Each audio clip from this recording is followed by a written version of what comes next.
안녕하세요. 영화 철학 제8강 매체 철학 볼츠 3차 시 시작하도록 하겠습니다. 자, 오늘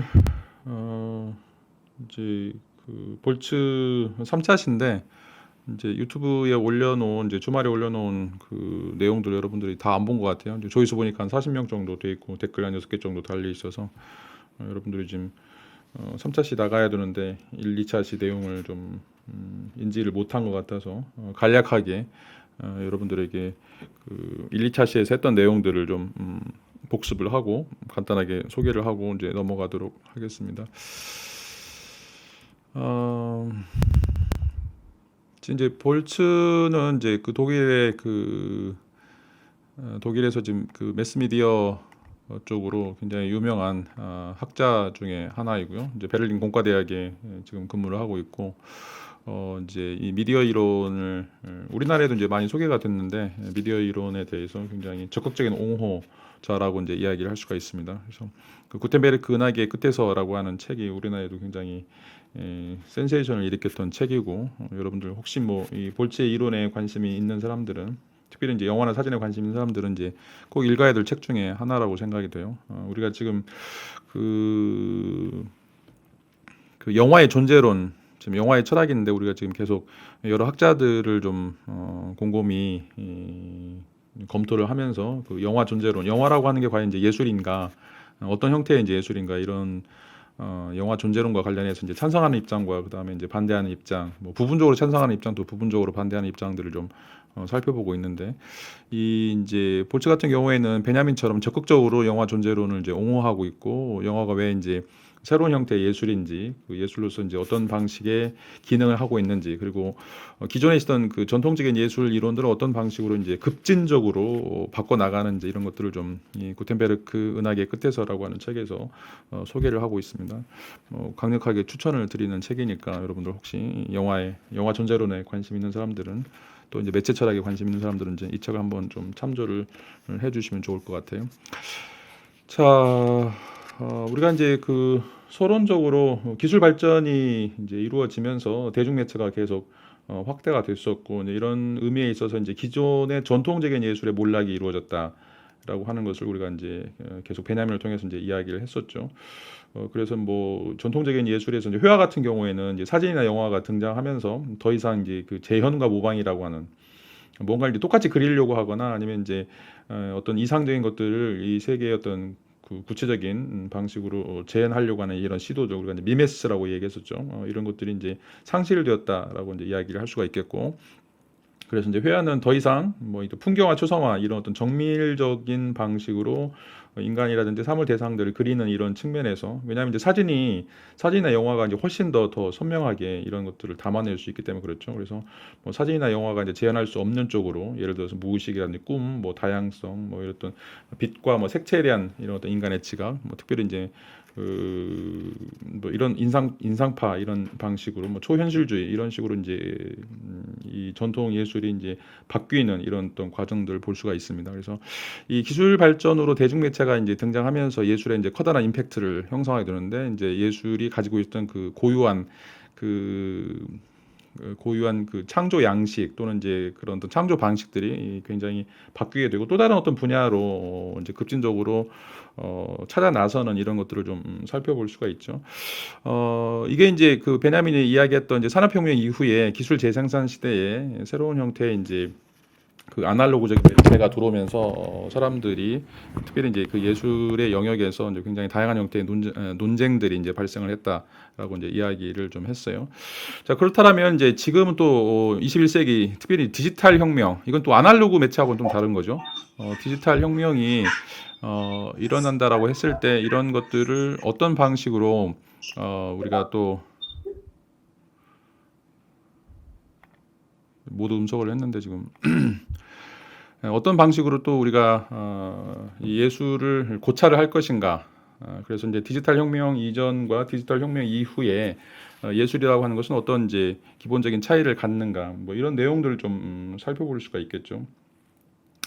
자, 이제 굉장히 중요한 문제 중에 하나가 바로 인제 이 매체라고 하는 것이 지금까지 예술의 창작 활동을 돕는 이제 도구다라고 이야기를 할 수가 있는데, 이 도구로서의 기술이 지금까지는 어떤 예술 창작 활동 또 표현을 도와주는 어떤 보조적인 역할들을 해왔죠. 이 보조적인 이제 역할들을 해왔는데, 자, 이거에 대해서 굉장히 이제 끊임없이 반론들이 좀 제기가 됐어요. 그래서 이제 이 예술이라고 하는 것과 기술이라고 하는 어떤 결합에 대해서 이제 야만적인 결혼이다, 또 뭐 예술의 죽음이다, 또 예술의 종말이다, 뭐 이런 식의 이제 예술에 대한 어떤 폄하적인, 그러니까 새로운 예술에 대한 폄하적인 이제 방식들이, 표현 방식들이 이제 존재하게 되는데, 자, 왜냐하면 이제 그 예술이라고 하는 건 자율성을 갖는데, 이 자율성이라고 하는 것은 이제 도구나 기술의 영향을 받지 않고, 그것들의 어떤 간접적인 뭐 도움을 받을 수 있지만, 이제 그것들이 직접적으로 예술 창작 활동 전체를 좌지우지하는 그런 모습들에 대해서 이제는 이제 이런 어떤 반론들이 좀 제기가 됐다라고 이제 이야기를 할 수가 있어요. 특별히 이제 사진이라든지 영화라든지 이런 것들이 이제 그 예술의 영역으로 침범을 하면서, 순수하게 우리가 이제 순수 예술이라고 하는 것은 이제 인간의 땀과 뭔가 이제 그 손재주 뭐 이런 것을 통해서 이루어져야 되는데, 단순한 어떤 기계 조작, 기계를 다루는 방식에 의해서 이런 어떤 작품들이 이제 그것도 굉장히 무제한적으로 쏟아져 나온다고 했을 때, 이 예술의 자율성이 이제 침해당하는 것이 아닌가라고 하는 이제 그런 염려들이 있었죠. 그래서 그 도구로서의 기술, 그 예술과의 관계로서 이제 맺어지는 역할과 그것을 이제 넘어서는,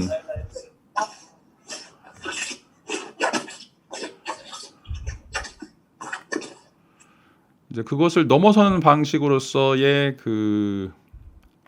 이제 역할, 이제 이런 어떤 차이들이 이 이제 매체가 발달하면서 예술의 영역들이 이제 점차 이제 좁아지게 되는, 줄어들게 되는 것에 대한 어떤 염려다라고 이제 이야기를 할 수가 있습니다. 그런데 이제 특별히 이제 그 디지털 매체가 들어오면서, 이 디지털 매체라고 하는 것이 또 갖고 있는 그런 어떤 역할들을 또 살펴보면, 이 디지털 매체는 어떤 단순한 도구가 아니라, 그러니까 이제 그 아날로그 매체와 또 그 전통적인 형태에서 뭐 이제 붓이라든지 아니면 이제 뭐 그 물감이라든지 이런 어떤 단순한 형태의 이제 도구가 아니라, 도구로서의 매체가 아니라, 오히려 이제 디지털 매체 시대에서는 이 디지털 매체 자체가 예술 그 자체가 되는, 다시 말하면 이제 예술을 돕는 것이 아니라, 예술 작품을 탄생시키기 위해서 돕는 그런 도구가 아니라, 그 디지털 매체 자체가 이 사유의 형식이고 내용이 되어버리는, 예술 자체가 되는 이런 방식으로 이제 넘어가게 돼요. 그리고 이제 이 매체라고 하는 것이 하나의 이제 창조적인 행위 그 자체가 된다라고 이제 이야기할 수 있고, 이 안에서 이제 미적 관념들, 그 예술적인 그런 예술성이라고 하는 것들이 그 자체에 내포되어 있는 이런 어떤 커다란 파격적인 형태가 이제 이루어지게 됩니다. 자, 그러니까 그 앞에서 그 디지털 혁명 이전에 디지털 매체가 이루어지기 전까지는 전통 예술에서도 마찬가지고, 이제 베냐민이 살고 있었던 이제 기술 재생산 시대에서 아날로그 매체까지도 여전히 이 기술이라고 하는 거, 매체라고 하는 것은 그 예술을 돕는, 예술적인 창작 활동을 돕는 하나의 그 일부의 쓰임새에 이제 불과했는데, 자, 이제 볼츠가 이제 그 주목하고 있는 디지털 시대, 이 디지털 매체가 갖고 있는 특성은, 이건 이제 더 이상 예술을 돕는 도구가 아니라 디지털 매체 자체가 이제 예술이다. 그래서 그 디지털 매체가 가지고 있는 사유의 형식이나 내용들, 이것을 우리가 이제 예술로 불러야 된다. 라고 이제 이야기하는 거죠. 어떻게 보면 이제 그 예술 자체를 디지털 매체가 이제 함락시켰다라고 이야기를 할 수가 있어요. 더 이상 이제 그 매체와 예술의 자율성 사이의 어떤 주종 관계가 아니라, 그 매체 자체가 이제는 주인이 되어서 그것 자체가 예술의 어떤 사유 형식, 예술의 내용, 이런 것들을 전부 다 포함하고 있기 때문에 그 매체 자체가 예술이 되는 이런 어떤 파격적인 일들이 이 디지털 매체 시대에 이루어지고 있다라고 하는 것을 이제 이야기를 할 수가 있습니다. 자, 그래서 이 볼츠 같은 경우에는 이 전통적인 예술 개념이나 이제 이론적 틀은 현대 디지털 시대의 이 디지털 예술 상황을 절대로 설명할 수 없다. 라고 이제 이야기하는 거죠. 왜냐하면 기존의 전통적인 또는 아날로그적인 매체의 입장에서 보면, 이 도구라고 하는 것이 매체의 역할이고, 그것이 그 예술에 어떤 직접적인 기여를 하지 못하고 간접적인 기여만 하고 있었는데 이 그 디지털 시대로 넘어오면서는 이 주종 관계가 파괴가 되고 이 디지털 매체 자체가 예술이 되는 상태이기 때문에 기존의 어떤 예술 미학 이론, 뭐 예술 철학 이런 것들은 이제 현대의 그 디지털 예술을 이제 설명할 수 없다라고 이제 이야기를 하고 있어요. 그리고 이제 이런 방식으로 이제 복원시켜야 되는 것은 이제 감성적 지각이라고 이야기하는 아이스테시스라고 이야기하는 이 감성적 지각이 굉장히 중요하다라고 이제 이야기를 할 수가 있어요. 이제 뒤에 가서 나오겠지만 이제 이 디지털 시대에 있어서 예술은 감상이 아니라 체험으로 가게 돼요. 이 감상과 체험의 차이인데 이 감상은 어떻게 보면 이제 논리적인 어떤 분석이라든지 그 이해를 위한 이성적인 작업이다라고 이야기한다라면 이 체험이라고 하는 건 몸 자체가 들어가는 거죠. 이 감성적 지각 자체, 이 어떤 공간과적인 우리 몸 자체가 들어가는 것이 이제 이 21세기 디지털 매체 또 디지털 예술이 가지고 있는 특성이라고 이제 이야기를 할 수가 있어요. 온몸으로 느끼는 거예요, 이제. 그래서 그 기존의 그 전통적 예술이 가지고 있었던 이 판단력 비판이라고 하는 이 판단, 인간이 갖고 있는 그 예술을 분석할 수 있는 능력, 어떤 것이 예술이다라고 하는 방식으로 이해할 수 있는 능력이나 그 안에서 어떤 아름다움을 판단할 수 있는 능력들이 그 이성적인 추론 작업이다라고 이제 이야기한다라면 그건 더 이상 유효하지 않다라고 이제 이야기하고 있고 실질적으로 우리는 이제 이 온몸으로 느끼는 이 체험적인 방식이 바로 이제 이 디지털 매체 시대에 우리가 가지고 있는 그런 어떤 예술적인 특성이다. 이걸 이제 볼츠는 감성적 지각이라고 하는 아이스테시스라고 이제 이야기를 하고 있습니다. 자, 그런 의미에서 이제 우리가 그 디지털 시대에 우리가 그 이제 고민하는 이제 문제 중에 하나가 이제 문자 문화, 이 문자 문화와 디지털 문화 사이의 어떤 결별이다라고 이제 이야기를 할 수 있는데 그 차이는 더 이상 21세기에서는 이 세계 지각이라고 하는 것이 직접적인 세계 지각이 아니라는 거죠. 우리가 만지고 뭐 이런 것들을 가지고서 이제 조작을 하고 이런 것들이 아니라 실제로는 우리는 이제 이 매체를 통해서 디지털 매체를 통해서 매개된 지각, 매개된 지각으로 우리가 이제 세계를 이해한다라고 이야기를 할 수가 있어요. 그러니까 이제 지난번에 이제 그 보드리아드가 이제 이야기하는 것처럼 우리에게는 이제 그 시밀라르크라고 하는 시뮬라시옹이 이제 이루어지게 되는데, 자, 이런 것들은 전부 다 이미지화된 것들을 통해서 우리가 세계를 이해하는 거죠. 그리고 이미지를 만들어내는 것들은 이제 이 디지털 매체들이고, 그래서 전혀 실제적인 사물을 갖지 않음에도 불구하고 그런 것들이 우리에게 이 디지털 매체를 통해서 만들어지는 어떤 이미지들을 우리가 경험하면서 그 세계 사실에 대해서 더 슈퍼 리얼한, 더 실제보다 더 실제와 같은 것들로 우리가 이제 직접적으로 접근하는 거죠. 예를 들어서 이제 여러분들 그 여행 얘기했었는데 뭐 파리 에펠탑이라든지 뭐 아니면 북경의 만리장성이라든지 이런 것들 여러분들 먼저 사진으로 보죠. 이미지로 봐요. 근데 이제 그런 이미지로 이제 뽀샵 처리된 거 굉장히 이제 뭐 아기자기하게 그런 그 처리된 이미지 처리된 것을 보고 이제 막상 그곳에 가면 이제 마음에 들지 않죠. 왜냐하면 사진보다 못하니까.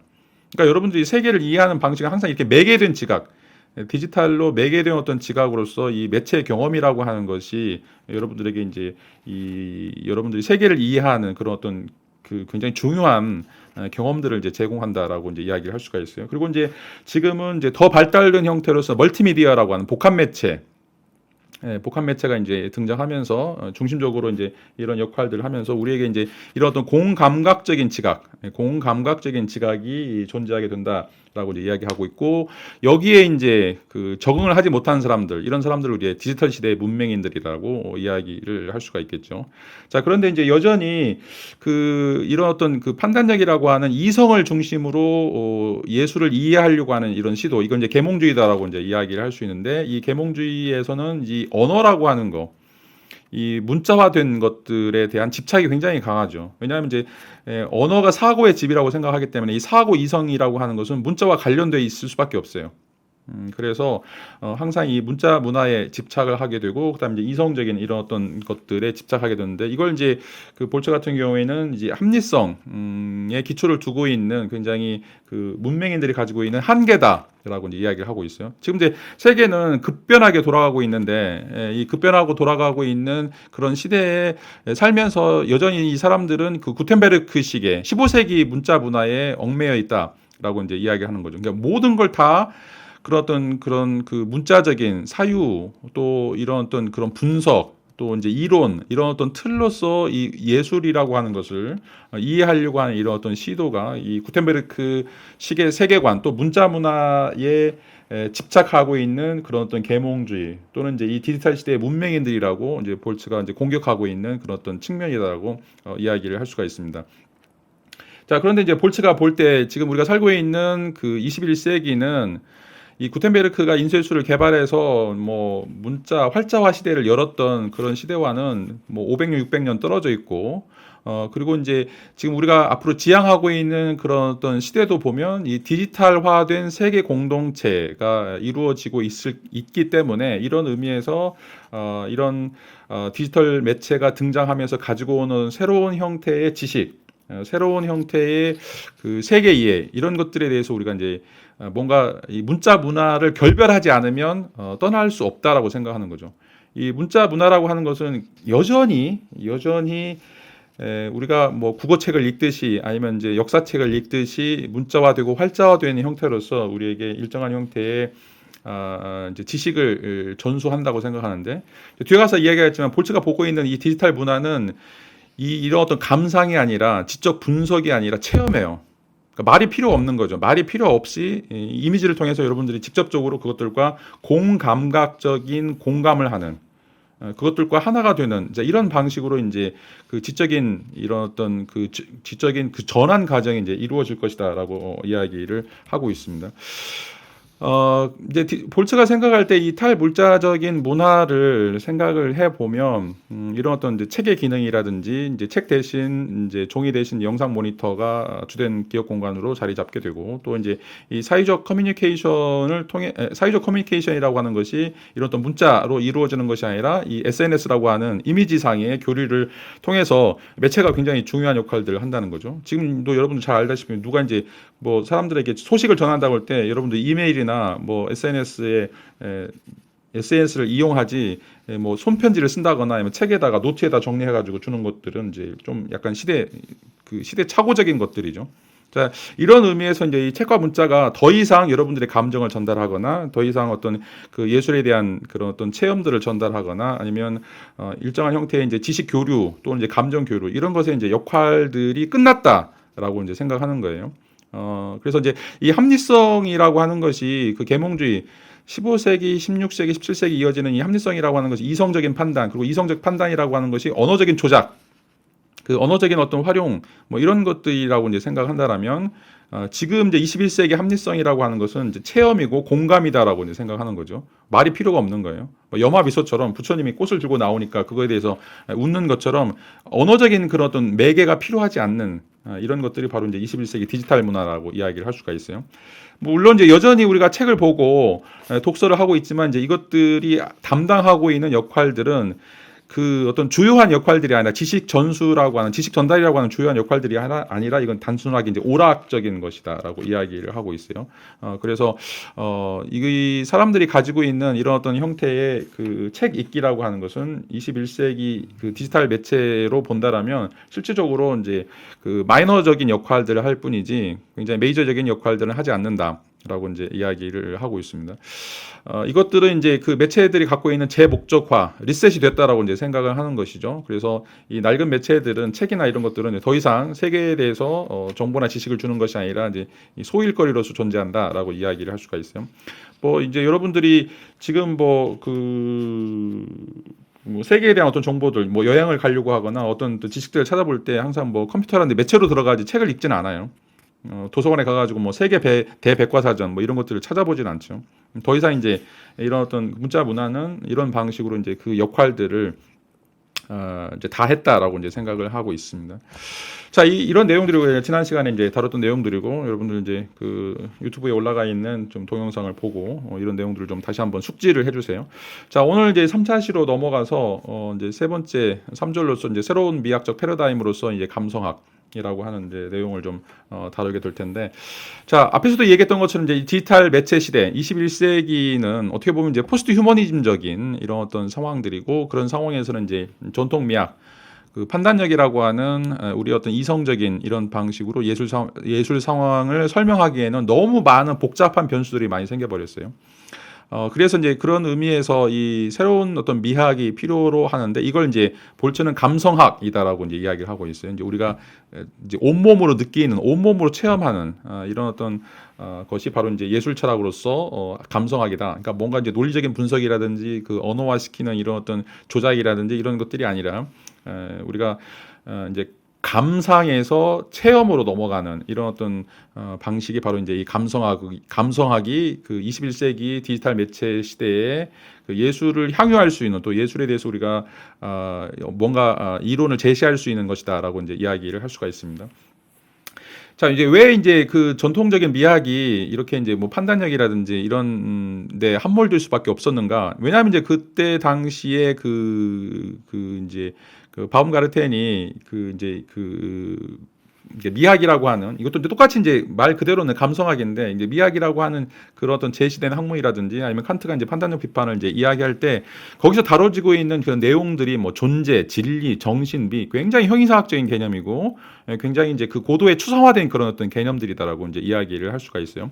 자, 그런데 이제 이런 것들이 그 예술 철학이나 미학의 이제 기본적인 범주다라고 이야기할 수 있는데, 이런 기본적인 범주를 가지고는 지금 이제 21세기 그 매체 예술을 전혀 설명할 수 없다라고 이제 이야기를 할 수가 있어요. 자, 왜냐하면 21세기 매체 예술을 살펴보면 그 내용이 없어요. 내용도 없고 형식도 없어요. 그러니까 그 내용도 없고 형식도 없다라고 하는 것은 전통 미학에서 주장하고 있는 어떤 존재라든지 진리라든지 어떤 미라든지 이런 것들 이야기하지 않는다는 거죠. 이런 것들은 이제 전혀 지금 현대 예술에서 다루고 있는 그런 어떤 그 주제들과 이제 무관한 이런 것이다라고 이제 이야기를 할 수가 있어요. 그래서 이제 예술이라고 하는 게 지금까지 뭐 아름다움, 미의 개념으로 계속해서 설명이 돼 왔는데, 지금 현대 예술에서 지금 보여주고 있는 어떤 심미적 체험, 또 심미적인 어떤 예술 작품, 자, 이런 것들은 여기서 이야기하는 심미적 체험이다라고 이제 이야기하기 때문에 앞에서는 지금 미라고 하는 어떤 분석적인 추상적 개념을 던지고 있어요. 근데 지금 우리는 21세기는 심미적 체험에 대해서 더 중시하고 있기 때문에 이런 의미에서 지금 이제 그 아이스테틱스라고 이야기하는 심미적인 그런 어떤 형용사를 이제 쓸 수가 없는 거죠. 이제 서로 다른 범주화되어 있기 때문에. 그래서 어떻게 보면 이제 그 전통적인 예술에서 다루고 있는 것과 그런 어떤 미적 범주하고, 그 다음에 이제 매체 예술에서 다루고 있는 이런 것들을 이제 비교를 해보면, 만약에 이제 전통적인 예술을 예술이라고 얘기한다면 지금 현대 그 매체 예술, 뭐 영화나 사진과 같은 이런 것들은 이제 그 반예술이라고 이야기할 수 있는 안티쿤스트라고 이제 이야기할 수밖에 없을 것이다라고 하는 게 이제 볼츠의 입장이죠. 자, 그렇다면 자, 21세기 그 매체 예술을 어떻게 평가할 것인가? 이 전통적인 예술 이론으로는 평가할 수 없고, 그 이유는 이제 그 전통 미학이 다루고 있는 것들은 굉장히 추상화된 여러 가지 언어적인 담론이라고 이제 말씀을 드렸기 때문에 현대의 이제 디지털 예술은 이제 체험과 관련이 되어 있고, 그런 의미에서 이 둘이 서로 만날 수 있는 그런 접점이 없기 때문에 이런 의미에서 디지털 예술 매체를 어떻게 평가할 것인가라고 하는 그런 문제가 이제 등장하게 되죠.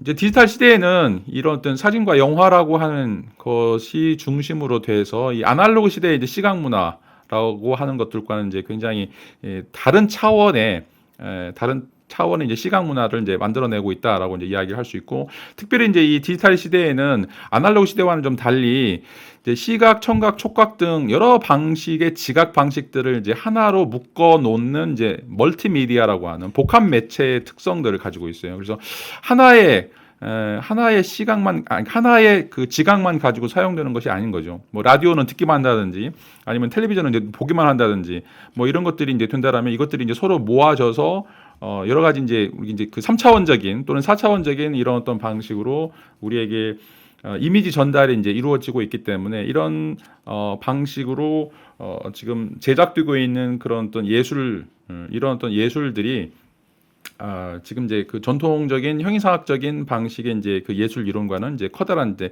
차이가 있다라고 이제 이야기를 할 수가 있어요. 그래서 이제 그 볼츠는 이제 이 미학이라고 하는 개념, 이 예술 철학이라고 하는 개념을 확대할 필요가 있다라고 이제 이야기를 하고 있고, 어떻게 확대할 것인가 이런 물음에 대해서 미학은 아름다움에 관한 학문, 또 예술에 대한 예술 작품에 대한 어떤 분석, 여기에만은 머물 수 없고 작품 분석이 아니라 어떻게 수용자가 체험하는가, 어떻게 수용자가 그런 것들을 이제 지각하는가라고 하는 것들이 중요하다라고 이제 이야기를 하고 있어요.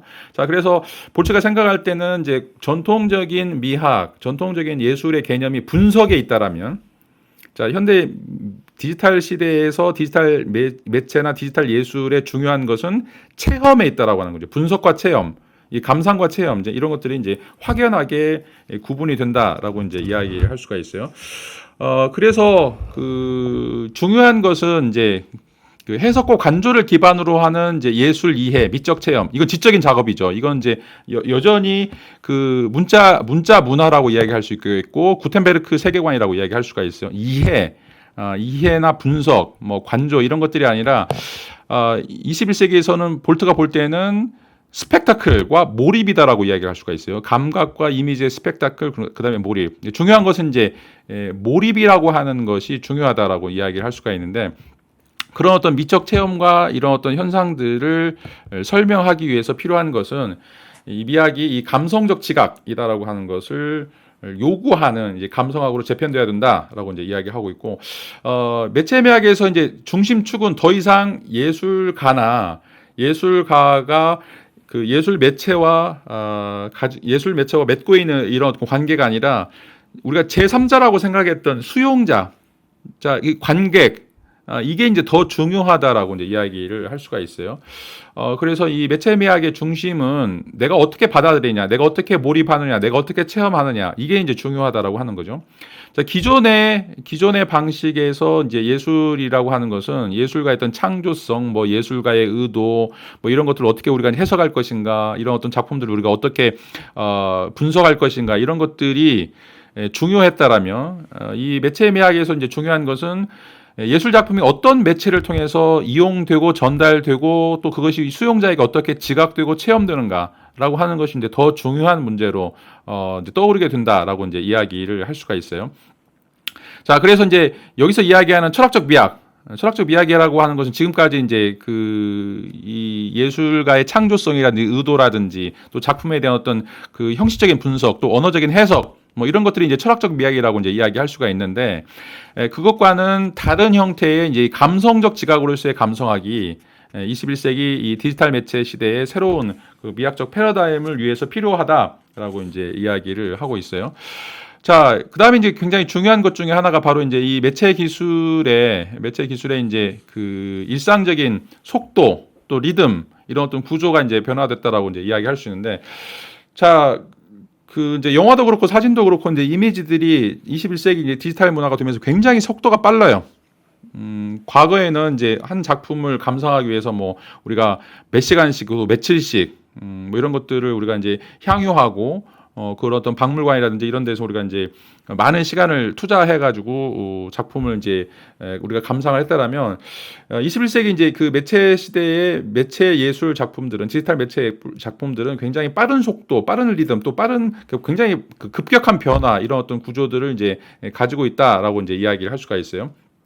그래서 이것에 따라서 이제 우리의 인식 과정이나 인식 구조도 이제 그 변화가 돼야 된다라고 이제 이야기를 할 수 있겠고, 그런 의미에서 우리가 이제 그 볼츠가 이야기하는 이제 우리의 지각이라고 하는 것이 직접적인 지각이 아니라 이제 매체가 매개된 그 매체 의존적인 지각에 따라갈 수밖에 없다라고 이제 이야기하는 거죠. 자, 이제 우리가 핸드폰을 가지고 스마트폰도 가지고 있는데 이게 이제 그 2G, 3G, 그다음에 4G 뭐 계속해서 이제 발달하면서 더 많은 정보들이 우리에게 주어지게 되죠. 그러니까 이제 매체가 어떻게 발달하느냐, 매체가 이제 어느 정도 그 이제 프로그램을 이용해서 그런 그 세계에 대한 어떤 정보들을 빠른 방식으로 우리에게 전달하느냐라고 하는 그런 원리에 따라서 우리가 갖고 있는 인식 과정 또 인식 구조 이런 것들도 이제 바뀔 수밖에 없죠. 그리고 그런 어떤 빠른 형태의 변화들을 수용하는 매체를 가지고서 이 디지털 매체를 가지고서 이제 사진이나 영화라고 하는 예술 작품들이 이제 등장하게 되면서 또 이제 거기에 대해서 우리가 이제 또 상응하기 위해서는 그걸 또 체험하고 이제 몰입하기 위해서는 우리의 또 우리가 갖고 있는 인식 과정이나 인식 구조도 굉장히 빠른 속도로 업데이트가 될 수밖에 없다라고 이제 이야기를 할 수가 있습니다. 그래서 이제 이 매체라고 하는 것을 다루려고 하고 또 매체에 대해서 우리가 인식하는 그런 어떤 과정들에 대한 또 반응으로서 이제 이 감성학이 이제 이 미학 또는 예술 철학의 어떤 주된 테마가 된다라면 이런 그런 사회적 변화, 그 매체의 변화들에 대해서 우리가 이제 끊임없이 이제 따라잡으려고 하는 그런 시도가 돼야 된다라고 이제 이야기를 할 수가 있겠죠. 그리고 이제 그 바움가르텐이 이제 1750년에 이제 감성학이라고 하는 아이테시스라고 이제 이야기를 하면서 이 미학이라고 하는 학문을 처음으로 이제 제시했는데, 자, 바움가르텐은 이제 감성학이라고 하는 말은 쓰고 있지만 이 감성학이라고 하는 이제 책의 내용을 보면 어떻게 우리가 이제 예술 작품들을 그것들을 이제 감상할 때 그 감상의 내용들을 그 인식이라고 하는 틀로, 이성이라고 하는 틀로, 논리적인 분석이라고 하는 틀로 이해할 것인가, 이 감상을 이해의 방식으로 이제 이해를 하고 있어요. 이해의 방식으로 이제 표현을 하고 있는 거죠. 자, 볼츠는 이 감성학이라고 하는 것이 더 이상 이성적인 이성적인 분석, 구텐베르크적인 세계관으로 돌아가면 안 되고, 자, 이것은 앞에서 얘기했던 것처럼 이제 체험이라든지 몰입이라든지 이런 것들을 다뤄야 되기 때문에 실질적으로 그 원래 이 미학이라고 하는 이름이 가지고 있었던 그런 의미로서의 감성학으로 가야 된다라고 이제 이야기를 하고 있어요. 이런 내용들이 이제 그 전통 미학에서 다루고 있는 이제 철학적 미학 과는 이제 다른 측면들이라고 이제 이야기를 할 수가 있는데, 이제 기존에서는 이제 예술가가 갖고 있는 창조성이나 이제 그런 예술 작품이 가지고 있는 여러 특성들, 이런 것들이 이제 중요했지만, 지금 이제 21세기 오면서 더 중요해진 것은 프로그램, 또는 그 프로그램을 다루고 있는 기술자들, 자, 이런 것들에 굉장히 많이 의존할 수밖에 없다라고 이제 이야기를 하고 있어요. 그러니까 현대의 이제 그런 예술 사조를 이제 읽어보려면 첨단 이런 이 디지털 매체를 다루고 있는 것들을 우리가 이제 이해하려면 이런 방식의 접근이 이제 필요하다라고 이제 이야기를 할 수가 있겠고, 이런 의미에서 이제 이 아름다움이라고 하는 개념도 절대적인 기준이 아니라 상대적인 개념이다라고 이제 이야기를 할 수가 있어요. 그리고 이제 가장 중요한 것은 예술 작품과 수용자 간의 이런 문제들, 이런 문제들을 우리가 이제 어떻게 고민할 것인가라고 하는 것이 이제 중요한 문제로 이제 부각이 된다라고 이제 이야기를 할 수가 있어요. 그래서 기존에는 이제 예술가가 어떻게 그런 예술 작품을 만들었는가, 이런 관계라든지 아니면 예술 작품 속에 어떠한 형태의 이제 그 특성들이 있는가, 이런 것들이 굉장히 중요한 문제였다라면, 이 21세기 이 감성학에서는 그 예술 작품과 수용자 간의 관계가 굉장히 중요한 문제로 이제 등장한다라고 이제 이야기를 할 수가 있어요. 그런 이유 중에 이제 가장 중요한 이유 중에 하나가 이제 다음 시간에도 이야기하겠지만, 이 디지털 매체의 예술 작품이 갖고 있는 그런 특징은 이미지 변형이라고 하는 거예요. 이미지 변형. 그리고 이제 이미지 변형이라고 하는 것은 이제 일시적이고 비물질적인 속성을 갖고 있는데, 디지털 매체 시대의 예술 작품이라고 하는 것은 물리적으로 존재하지 않는 거예요. 이미지예요. 그런 의미에서 이제 비물질성이다라고 이제 이야기를 할 수 있고, 이런 것들이 굉장히 이제 일시적이고 사라져버리는 그런 요소들을 갖는다라고 이제 이야기를 할 수 있기 때문에, 그것을 우리가 잡아놓고 분석할 수가 없어요. 자, 이미지는 이 세상에 물리적으로 존재하는 것이 아니기 때문에 우리가 그것을 가둬놓고, 그것을 이제 X축이나 Y축처럼 이제 가둬놓고 그것에 대해서 이성적인 방식으로, 합리적인 방식으로 분석할 수 없다라고 하는 것들이죠. 자, 그렇기 때문에 우리가 그 이미지를 보면서 우리가 어떻게 느끼느냐, 우리가 어떻게 몰입하고 있느냐, 어떤 방식으로 체험하고 있느냐라고 하는 것이 이제 중요한 문제다라고 이제 이야기를 할 수가 있어요. 자, 이건 이제 좀 다음 시간에 좀 이야기를 드리도록 하고, 자, 오늘 이제 수업한 내용들을 좀 정리하도록 하겠습니다. 자, 이제 그 발터 베냐민은 디지털 시대에서 우리가 이제 고민할 그런 문제들에 대해서 어떤 화두를 던졌다라고 이제 이야기를 할 수가 있어요. 기술 재생산 시대에서 우리가 이제 어떤 방식으로 이 작품들을 수용할 것인가라고 하는 그런 문제들을 보여주고 있고, 그다음에 이제 그 기술 재생산 시대에 이제 이 매체를 통해서 만들어진 그런 것들이 무한 복제될 수 있는 복제 가능성을 가지고 있는 것들이 어떻게 예술이 될 수 있을 것인가라고 하는 거죠. 자, 우리가 지금 계속해서 예술 존재로, 그 영화의 존재론을 다루고 있는 이제 가장 핵심적인 주제 중에 하나가 그거였잖아요. 그러니까 영화라고 하는 게 예술이 될 수 있을 것인가? 영화라고 하는 것이 예술이 될 수 있을 것인가라고 하는 그런 물음이었는데, 자, 전통 예술 이론에 따르면 이제 영화는 더 이상 예술이라고 말할 수 없다라고 이야기하고 있고, 만약에 이제 영화를 예술로 인정하는 순간 예술은 망한 거다, 예술의 몰락이다라고 하는 그런 주장을 이제 던져볼 수 있어요. 자, 그런데 그런 주장에 반대해서 이제 베냐민은 왜 영화가 예술이 될 수밖에 없는가? 왜 영화가 갖고 있는 그런 어떤 예술적 특성들을 우리가 왜 고려해야만 하는가라고 하는 이제 이야기를 했었고, 자 그게 이제 기술 재생산 시대라고 이야기하는 19세기 이야기예요.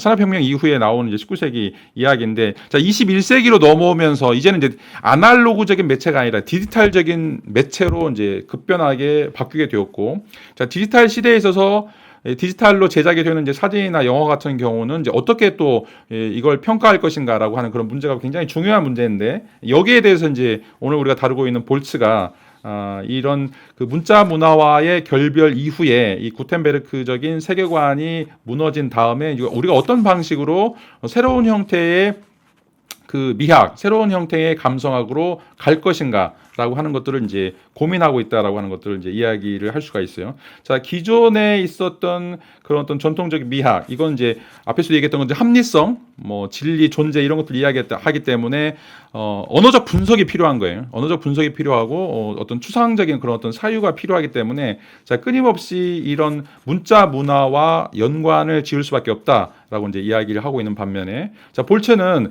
자, 디지털 문화, 디지털 매체라고 하는 것은 더 이상 분석적인 이해, 추상적인 이해가 아니라 이것들은 체험이다. 자, 이것에 우리가 어떻게 몰입할 것인가라고 하는 것이 중요하다. 그러니까 어떻게 느끼는가라고 하는 게 중요하다라고 이야기하는 거죠. 자, 그런 의미에서 이제 이 감성학이다라고, 진정한 의미의 감성학으로 가야 된다. 뭔가 감정적인 것을 느끼는 것을, 그것을 이성으로 풀려고 하는 그런 시도가 지금까지의 전통 미학의 역할이었다라면, 우리가 아름다운 대상을 보면서 뭔가를 느끼는데 그 뭔가를 느낀다라고 하는 것을 어떻게 말로 풀 것인가, 어떻게 합리적으로 논리적으로 설명할 것인가라고 하는 것이 전통 미학의 특징이었다라면, 볼츠는 체험하는 것은 체험으로만 남는 거죠. 그것을 이성적인 방식으로 풀어 쓸 수 없다라고 생각을 하고 있어요. 체험이나 몰입 뭐 이런 방식으로 해서 이제 이 감성학이라고 하는 것들이 이제 필요하다라고 하는 이제 이야기를 했는데, 자 이제 오늘 내용은 이제 왜 이제 이런 것들이 필요한가, 그리고 전통 미학과 이제 어떤 방식으로 이게 이제 차별화되는가라고 하는 것들을 이제 말씀을 드렸고, 다음 시간에는 그러면 이제 이 디지털 매체 문화가 가지고 있는 특성들, 아까 이제 방금 이제 이야기했던 것처럼 원본이 존재하지 않는 유일하게 복제만 있는 어떤 상태들, 그리고 이제 이것들은 물리적으로 존재하지 않고 이미지의 형태로만 존재한다는 거. 우리가 이제 그 보드리아르가 이야기했던 그 시밀라르크로만 존재해요. 디지털 매체에서는. 자, 그러면서 이제 발생하는 여러 가지 문제들이 생기는데, 그러니까 이제 전통 미학에서 보면 이제 발생하는 그런 문제라고 생각하는 것들이죠. 예를 들어서 이제 영화도 그렇고 사진도 그렇고, 요즘에는 그런 땐 홀로그램, 뭐 홀로그래피라고 이제 이야기하는 뭐 이런 것들은 어떻게 보면 이제 무정형적이고 무대상적이고 무규정적인 이런 요소들이 나오는데, 이런 것들은 뭔가 규정할 수 없다라고 하는 거죠. 문자로도 규정 못하고 우리가 추상적인 사유로 규정할 수 없는 것들인데, 이런 것들을 어떻게 수용할 것인가, 그리고 우리가 수용하면서 어떤 방식으로 인식이나 인식의 구조들이 바뀌게 되는가, 자, 이런 내용들을 우리가 이제 다음 시간에 좀 이야기하도록 하겠습니다. 아까 이제 광고를 드린 것처럼 이제 수요일 날 수업은 없고, 여러분들에게 이번 주에는 이제 1시간짜리 다시 그 동영상으로 올려서 나머지 부분들을 좀 설명해 드리도록 하겠습니다. 자, 오늘 수업은 여기서 마치도록 하겠습니다. 자, 감사합니다.